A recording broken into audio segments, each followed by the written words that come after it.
आज का टॉपिक है कांग्रेस। हम जानते हैं कि कांग्रेस की स्थापना 1885 में हुई।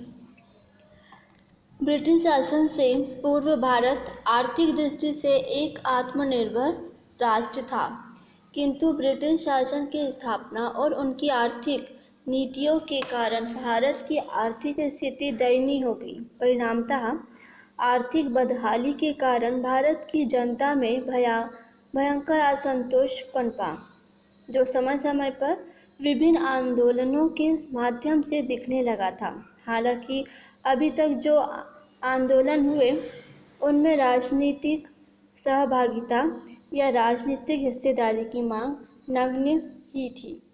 1885 में भारतीय राष्ट्रीय कांग्रेस की स्थापना के साथ इस अंतराल को पाटने की एक शुरुआत की गई। भारतीय राष्ट्रीय कांग्रेस की स्थापना के साथ छोटे पैमाने पर ही सही, लेकिन संगठित रूप में विदेशी शासन में भारत की मुक्ति का संघर्ष प्रारंभ हो गया। राष्ट्रीय कांग्रेस राजनीतिक चेतना प्राप्त भारतीयों की इस आकांक्षा का प्रतिनिधित्व करती थी कि उनकी आर्थिक और राजनीतिक प्रगति के लिए कार्यरत एक राजनीतिक संगठन बनाया जाए। यह संस्था अखिल भारतीय स्तर पर राष्ट्रवाद की पहली सुनियोजित अभिव्यक्ति थी। कांग्रेस की स्थापना 1885 में हुई है। भारतीय राष्ट्रीय कांग्रेस की स्थापना एक अवकाश प्राप्त अंग्रेज ICS अधिकारी एलन ऑक्टेवियन हुम यानी AO हुम द्वारा दिसंबर 1885 में की गई। इसका प्रथम अधिवेशन पुणे में आयोजित किया जाना था, लेकिन उस समय पुणे में प्लेग फैल जाने के कारण यह अधिवेशन बम्बई में आयोजित किया गया। इसका प्रथम अधिवेशन 28 दिसंबर 1885 में बम्बई के ग्वालियर टैंक में स्थित गोकुलदास तेजपाल संस्कृत कॉलेज में हुआ। प्रारंभ में इसका नाम भारतीय राष्ट्रीय संघ रखा गया था, लेकिन बाद में दादाभाई नौरोजी ने सुझाव पर इसका नाम बदलकर भारतीय राष्ट्रीय कांग्रेस कर दिया गया। भारतीय राष्ट्रीय कांग्रेस की स्थापना के समय भारत का वायसराय लॉर्ड डफरिन था। बम्बई के पहले अधिवेशन में भाग लेने वाले अधिकतर नेता वकील एवं पत्रकार थे। इस सम्मेलन में भाग लेने वाले सदस्यों की संख्या 72 थी, जो कि अधिकांश वर्गों का प्रतिनिधित्व करते थे। इसमें सर्वाधिक सदस्य बम्बई प्रांत से 38 सदस्य थे। इस अधिवेशन के प्रथम अध्यक्ष व्योमेश चंद्र बनर्जी तथा सचिव AO हुम थे। इसके प्रमुख सदस्यों में शामिल थे फिरोज शाह मेहता, बदरुद्दीन तैयबजी, WC बनर्जी, आनंद मोहन बोस और रोमेश चंद्र दत्त आदि।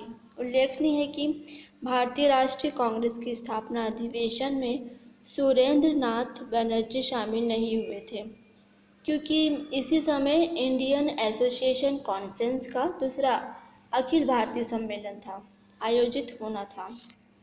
1886 में इंडियन एसोसिएशन कांग्रेस का विलय भारतीय राष्ट्रीय कांग्रेस में हो गया। सर सैयद अहमद खान ऐसे व्यक्ति थे जो भारतीय राष्ट्रीय कांग्रेस से कभी भी संबंध नहीं रहे। उल्लेखनीय है कि बाल गंगाधर तिलक कांग्रेस सदस्य होते हुए भी कभी भी इसके अध्यक्ष नहीं चुने गए। साथ ही कांग्रेस की स्थापना से संबंधित विवाद और मत और सिद्धांत भी है। जैसे विभिन्न इतिहासकारों के बीच मतभेद है कि कांग्रेस की स्थापना के पीछे वह दृढ़ राजनीतिक इच्छा शक्ति थी जिसमें भारतीय जन में पनपे असंतोष व विद्रोह की भावना को नियंत्रित किया जा सके। उनका मानना है कि तत्कालिक वायसराय लॉर्ड डफरिन 1884 और 88 के परामर्श पर हुम ने इस संगठन को जन्म दिया। सेफ्टी वॉल सिद्धांत के मतानुसार डफरिन के सिद्धांत पर हुम ने कांग्रेस की स्थापना इस उद्देश्य से की थी कि 1857 की क्रांति विफलता के बाद भारतीय जनता में पनपा असंतोष किसी भी रूप में उग्र रूप धारण न करे और असंतोष के इस वाष्प को बिना खतरे के कांग्रेस रूपी सुरक्षा वॉल से बाहर निकाला जा सके। सेफ्टी वॉल का सिद्धांत लाला लाजपत राय ने यंग इंडिया में प्रकाशित अपने एक लेख में दिया था। लाला लाजपत राय के अनुसार हुम को इस बात का विश्वास हो चला था कि भारत में शीघ्र ही भयंकर विस्फोट होने की संभावना है, जिससे ब्रिटेन का भारतीय साम्राज्य विनष्ट हो जाएगा। उन्होंने अपने यंग इंडिया में एक लेख में कांग्रेस को डफरिन के दिमाग की उपज बताया। इसके बाद अपनी बात आगे बढ़ाते हुए उन्होंने लिखा था कि कांग्रेस की स्थापना का उद्देश्य राजनीतिक आज़ादी हासिल करने से कहीं ज़्यादा यह था कि उस समय ब्रिटिश साम्राज्य पर आसन्न खतरों से उसे बचाया जा सके। कांग्रेस के लिए ब्रिटिश साम्राज्य के हित पहले स्थान पर थे और भारत के हित दूसरे स्थान पर। कोई यह नहीं कह सकता कि कांग्रेस अपने उस आदर्श मतलब कि अंग्रेजी साम्राज्य के प्रति निष्ठा वाला आदर्श के प्रति ईमानदार नहीं रही है। सेफ्टी वॉल सिद्धांत के प्रत्युत्तर में कांग्रेस के आरंभिक नेताओं ने कांग्रेस के संस्थापक A.O. हुम का तड़ित चालक के रूप में प्रयोग किया। इसके बाद कांग्रेस से संबंधित विशेष टिप्पणी अलग अलग प्रसिद्ध व्यक्तियों ने दिए हैं, जैसे कि बंकिम चंद्र चटर्जी ने कहा कि कांग्रेस के लोग पदों के भूखे हैं। सर सैयद अहमद खां जी ने कहा कांग्रेस आंदोलन ना तो लोगों द्वारा प्रेरित था और न ही उनके द्वारा सोचा या योजनाबद्ध किया गया था। अश्विनी कुमार दत्त जी ने कहा कांग्रेस सम्मेलन 3 दिन का तमाशा है। करजन ने कहा कांग्रेस अपनी मौत की घड़ियां गिन रही है। भारत में रहते हुए मेरी एक सबसे बड़ी इच्छा है कि मैं उसे शांतिपूर्वक मरने में मदद कर सकूं। बाल गंगाधर तिलक जी ने कहा यदि वर्ष में एक बार मेंढक की तरह टर्राए तो हमें कुछ नहीं मिलेगा। डफरिन ने कहा वह जनता के उस अल्पसंख्यक वर्ग का प्रतिनिधित्व करती है जिसकी संख्या सूक्ष्म है। इसके साथ ही हमारा राष्ट्रीय आंदोलन का प्रथम चरण शुरू हुआ, जो कि उदारवादी चरण 1885-1905 तक रहा। भारतीय राष्ट्रीय कांग्रेस में 1885 से लेकर 1905 तक उदारवादियों का वर्चस्व रहा। शुरुआत में इस संगठन का प्रभाव सिर्फ शहरी शिक्षित व्यक्तियों तक ही था। इस दौर के कांग्रेसी नेताओं को उदारवादी अथवा नरमपंथी इसलिए कहा जाता था क्योंकि इनका लक्ष्य अनुनय, विनय, प्रतिवेदनों, भाषणों तथा लेखों आदि माध्यमों से ब्रिटिश हुकूमत के सम्मुख अपनी मांगें प्रस्तुत करना था। इन्हें ब्रिटिश सरकार की न्यायप्रियता पर पूरा विश्वास था। इस काल में कांग्रेस पर मध्यवर्गीय बुद्धिजीवों, जिनमें वकील, इंजीनियर, डॉक्टर, प्रोफेसर, लेखक, पत्रकार और साहित्यकार आदि शामिल थे। इस प्रकार कांग्रेस भारत की आम जनता, जिसमें किसान, मजदूर, महिला आदि शामिल थे, की आवाज नहीं बन पाई। नरमपंथी या उदारवादी कहे जाने वाले नेताओं में दादा भाई नौरोजी थे, सुरेंद्र नाथ बनर्जी जी थे, गोपाल कृष्ण गोखले जी थे, फिरोज शाह मेहता जी, मदन मोहन मालवीय जी, WC बनर्जी जी आदि प्रमुख थे। अब जानते हैं कि उदारवादियों की कार्यप्रणाली किस प्रकार थी। उदारवादी कांग्रेस का अधिवेशन बुलाकर प्रस्ताव पारित करते थे। इन प्रस्तावों से जनता को परिचित करवाने हेतु उन्हें समाचार पत्रों में प्रकाशित करवाया जाता था। उदारवादी अत्यंत नरम पूर्वक प्रार्थना पत्रों के माध्यम से ब्रिटिश सरकार को अपनी मांगों से परिचित करवाते थे।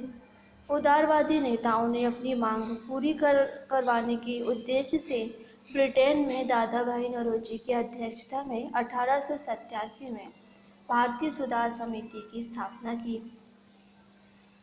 1892 में की भारतीय परिषद अधिनियम का पारित होना उदारवादी नेताओं की मांग का एक परिणाम था। इस अधिनियम के फलस्वरूप भारतीयों का राजनीतिक अधिकार का क्षेत्र पहले से थोड़ा ज़्यादा विस्तृत हो गया। उदारवादियों की मांग पर सरकार द्वारा भारतीय व्यय की समीक्षा हेतु वेल्बी आयोग का गठन किया गया। राष्ट्रीय आंदोलन की प्रथम चरण में कांग्रेस का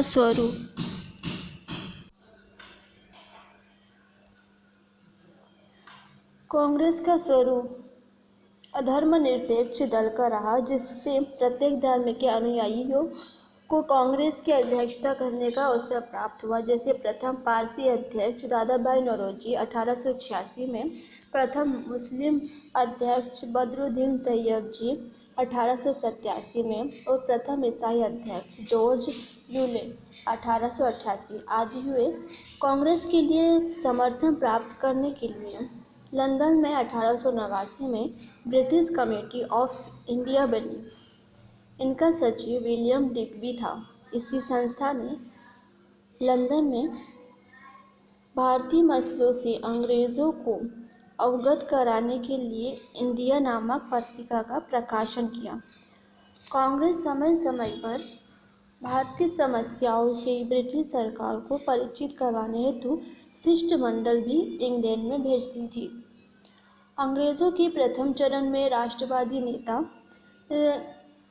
नौरोजी द्वारा प्रस्तुत धन के निष्कासन का सिद्धांत रानाडे द्वारा भारतीयों को आधुनिक औद्योगिक विकास के महत्व को समझाने तथा रमेश चंद्र दत्त RC दत्त द्वारा लिखी गई भारत का आर्थिक इतिहास नामक पुस्तक के कारण इस दौर में आर्थिक राष्ट्रवादी युग के नाम से भी जाना जाता है।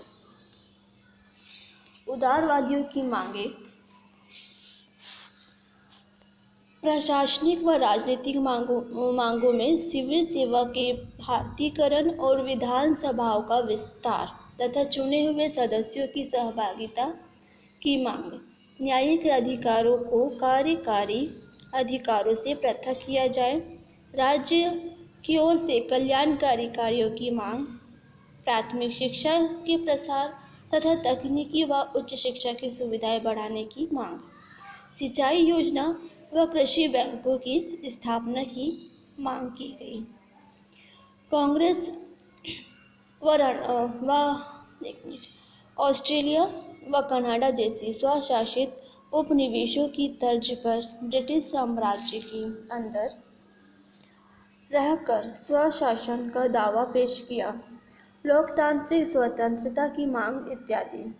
तो इस प्रकार से ये उदारवादियों की कार्यप्रणालियाँ थी। अब उदारवादियों की कुछ सीमाएं भी थी।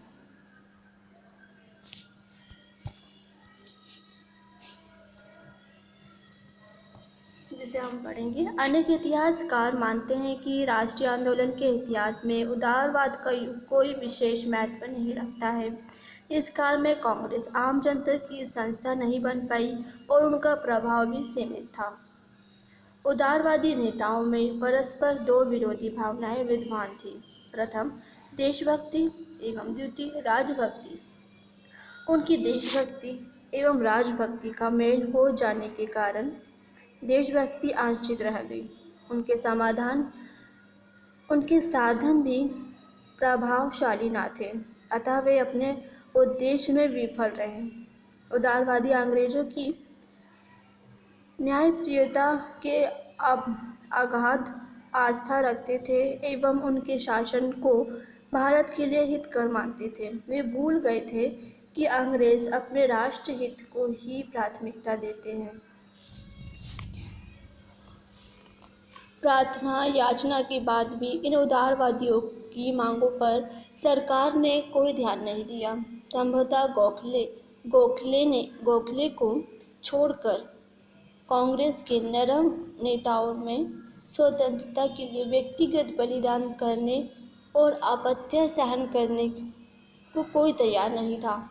इस प्रकार उदारवादी अपनी राजनीति में विफल रहे। वास्तविकता तो यह थी कि अंग्रेज दबाव और शक्ति की भाषा समझते थे, प्रार्थना की नहीं। उदारवादी परिस्थिति के अनुसार अपनी रणनीति में परिवर्तन नहीं कर सके, जिसका कारण युवा पीढ़ी का समर्थन न मिलने के कारण कांग्रेस का यह दौर अधिक सफल नहीं रहा। वायसराय लॉर्ड डफरिन ने कांग्रेस को राष्ट्रद्रोहियों की संस्था कहकर पुकारा। तो यह हमारा प्रथम चरण समाप्त होता है। अब हम जो नेक्स्ट पढ़ेंगे वह पढ़ेंगे राष्ट्रीय आंदोलन का द्वितीय चरण 1905 से लेकर 1919 तक।